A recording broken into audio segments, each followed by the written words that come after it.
Donald Trump जब से राष्ट्रपति बने हैं तब से चर्चा में हैं, कभी अपनी नीतियों को लेकर तो कभी अपने बयानों को लेकर।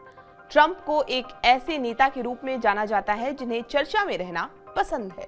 ट्रंप की एक छवि ये भी है कि वो कब क्या बोल जाएं और किसे दोस्त कह दें और किसे दुश्मन, इसकी कोई गारंटी नहीं।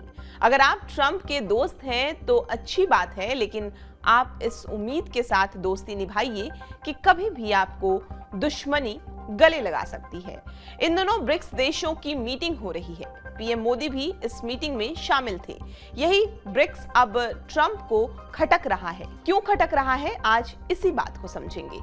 दुनिया की सबसे तेजी से बढ़ती अर्थव्यवस्था वाले 10 देशों का एक संगठन है ब्रिक्स। रियो डी जेनेरियो में संपन्न हुआ हालिया ब्रिक्स शिखर सम्मेलन के बाद एक घोषणा पत्र जारी किया गया, जिसके बाद डोनाल्ड ट्रंप की प्रतिक्रिया सामने आई। उन्होंने उन देशों को सीधी धमकी दी है जो ब्रिक्स की अमेरिका विरोधी नीतियों के साथ चलेंगे। अमेरिकी राष्ट्रपति ने ये धमकी ऐसे समय पर दी है जब कहा जा रहा है कि भारत और अमेरिका के बीच एक मिनी ट्रेड डील की घोषणा कुछ ही दिनों में हो सकती है।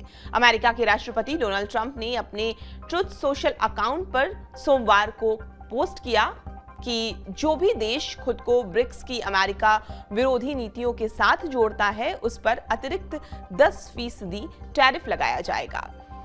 इस नीति में कोई छूट नहीं दी जाएगी। इस मामले पर ध्यान देने के लिए आपका धन्यवाद।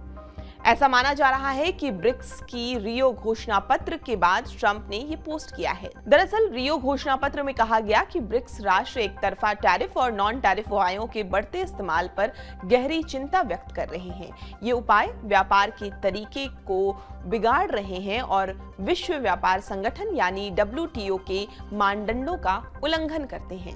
इसके अलावा घोषणा पत्र में यह भी कहा गया कि एक तरफा बलपूर्वक उपाय लागू करना अंतर्राष्ट्रीय कानून का उल्लंघन है और एक तरफा आर्थिक प्रतिबंध जैसी कार्रवाइयों का हानिकारक असर पड़ता है। अब समझ लेते हैं कि ब्रिक्स ट्रंप को क्यों खटक रहा है। तो ब्रिक्स के संस्थापक सदस्य देशों में भारत के साथ साथ रूस और चीन भी है, जो दुनिया की ताकतवर अर्थव्यवस्थाओं में से एक है।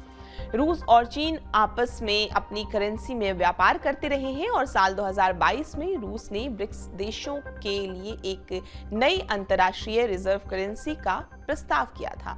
ब्रिक्स ने साल 2015 में न्यू डेवलपमेंट बैंक की स्थापना की थी और हालिया शिखर सम्मेलन में इस बैंक के 1 दशक पूरे होने को लेकर समारोह भी आयोजित किया गया था। जानकार कहते हैं कि डॉलर की जगह किसी दूसरी करेंसी को अपनाने के विचार से ट्रंप डरे हुए हैं। वो नहीं चाहते कि ब्रिक्स देश किसी दूसरी करेंसी को अपनाएं।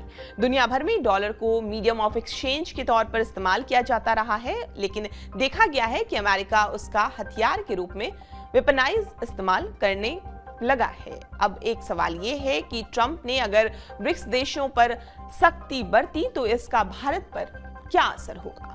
भारत ने फिलहाल 10% टैरिफ को स्वीकार कर लिया था, लेकिन जो 26% टैरिफ लगाने की बात कही गई है उस पर अभी आखिरी फैसला होना है। अगर ब्रिक्स देशों की वजह से ट्रंप भारत पर टैरिफ लगाते हैं तो उसके IT, फार्मास्यूटिकल्स या टेक्सटाइल जैसे उद्योगों को खासा नुकसान सहना पड़ेगा।